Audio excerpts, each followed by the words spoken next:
He could more or less see what was coming, that there was no solution, that this was not the way out, this was not the way forward. He returned to Amman first. He lived in Jordan for a while. In the meantime, he'd been in exile in many parts of the world. And then ultimately managed to establish himself in Ramallah on the West Bank. All along he was running a magazine called Al-Karwal. Al-Karmel was the name of the magazine. I knew him, I met him at various occasions at international poetry festivals. We became quite close. I mean, there was obviously so many things that we could talk about. Ek wil nou nie sê dat ons baie dinge in gemeen het nie, maar daar was baie vergelykbare probleme wat ons gehad het. Byvoorbeeld die problematiek, waar begin poëzie of waar hou poëzie op en waar begin politiek, of was daar nooit enige skeidslyn nie? En wat maak jy met die twee? Is dit moontlik om die twee uit mekaar te haal? Is dit nodig om die twee uit mekaar te haal? Wat word van jou verwag as 'n openbare segspersoon? A kind of a tongue of politics. In his case, far more so. In any case, we will come back to this in the course of the evening, I hope. We met several times in Holland, we met in Paris, we met in France. As I was trying to explain last night, the two most memorable occasions was towards the end. One was in Aix-en-Provence, where there was a week-long celebration of his work, and as happened in Ramallah, when I was invited together with a number of other writers, Wally Soyinka, Beidou, Juan Gotisolo, to go and visit him in Ramallah and to read with him in the National Theatre there. One was struck by the immense resonance that the man had, the way that he was literally giving voice to the aspiration of the people. And that raises a very interesting question. Perhaps one could say it raises the same kind of question that was raised at the time, say, of the resistance in France with a poet like Éluard, who wasn't writing particularly accessible poetry, a surrealist poet, and yet seized upon by the people, by a particular cause as a kind of a flag bearer. And people knew what he was trying to say, people knew what he was trying to do. And I'm sure one could say the same about Aimé Césaire, or you could say the same about Senghor.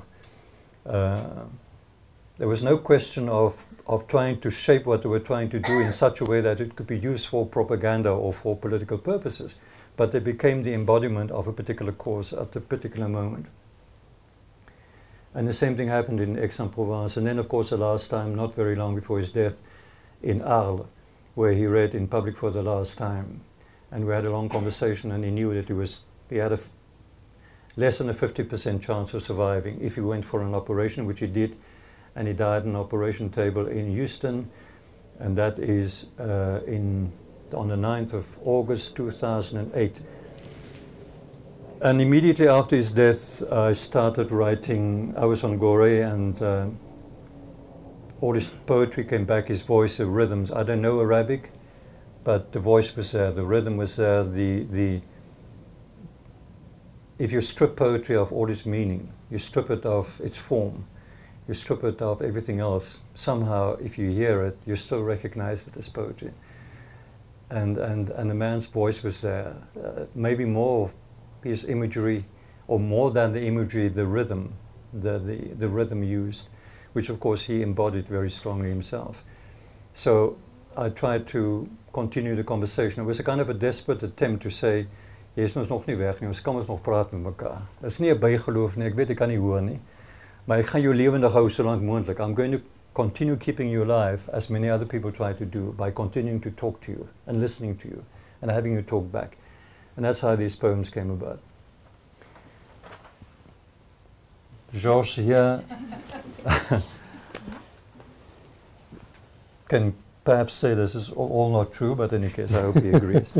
Before giving Georges the chance to read and to talk, I want to read a poem of Mahmoud Darwish's, which is, it's one of those that, are you publishing it? Which one? It's called Perfection is the Same as Imperfection. Yes, is it? And it's going to be in a volume that is still, it has already been published, or it's due out? Okay. Who translated it? it could be Fadi Judah, but if it's in the book I'm thinking about, it's Catherine Cobham. Okay. Oh, no, it is. I know exactly which one it is. Yeah. Catherine Cobham. Yeah. Okay. Perfection is the same as imperfection. Time has flown and I have not flown with it. Stop, I said. I have not finished dinner yet, not taken all my medicine, not written the last line of my will, not paid any debt to life. Life has seen me standing hungry by the fence and fed me with a fig from its trees, seen me naked under the sky and clothed me in a cloud of cotton, seen me sleeping on the pavement and housed me in a star on its breast. Life said, learn about me, you will find me waiting for you. I said thank you to life, for it is a gift and a talent. I learned about life with all the hardship I could, and it taught me how to forget it, to live it. Death said to me unbidden, don't forget me, for I am life's brother.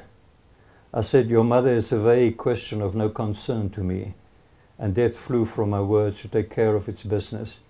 Long live life, I shouted, when I found it spontaneous, instinctive, playing and laughing without a care in the world. It loves us and we love it. It is harsh and gentle, a mistress and a slave girl, and weeps for nobody, for it does not have time. It buries the dead in haste, dances like a courtesan, falls short, then reaches perfection. Perfection is the same as imperfection, and memory forgetfulness made visible. But I played with life as if it were a ball and a game of chance. I never thought of the riddle, what is life? How can I fill it and it fill me? I asked when I saw death was giving me time to ask, and I waited for time to pass.